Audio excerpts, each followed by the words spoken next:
Hey, good morning, Choice Residential. Hope your day's off to a great start. Today, I want to talk about the differences between modular homes and manufactured homes. So, oftentimes, agents will get these confused, and clients especially will get these confused and not understand the significant differences between them. So, to start with, modular homes are built to the same codes and standards that site built homes are held to.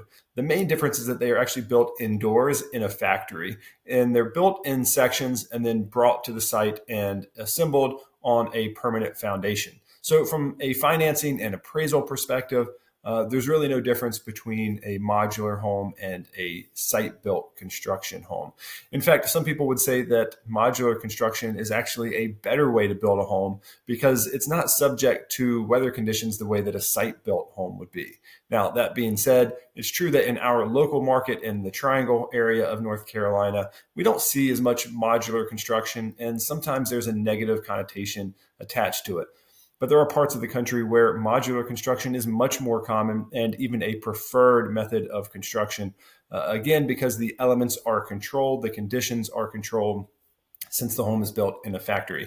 So let's take a step over and look at manufactured homes. So these are also built indoors in controlled conditions, but they are actually built under HUD code, not under the building code. So they're built to a different set of standards.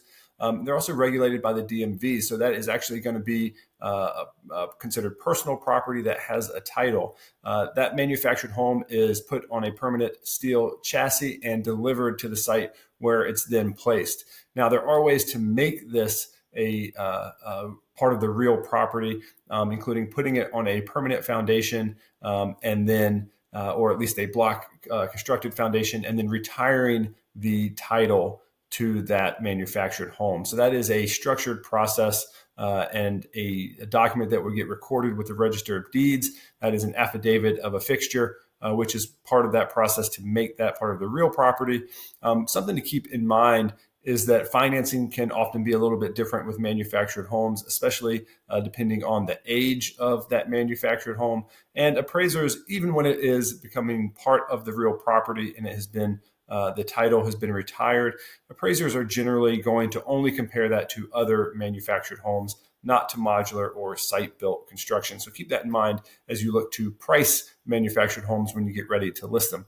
The main thing when you are listing a manufactured home, or if you're helping a buyer prepare an offer for a manufactured home, you do want to make sure that the proper steps have been taken to affix the property to affix the manufactured home to the property so that it's part of the real property. If you're ever unsure if that process has been completed or if it's been completed correctly, always check with your favorite attorney. They can help you do the research to make sure the proper forms have been completed and recorded with the Register of Deeds.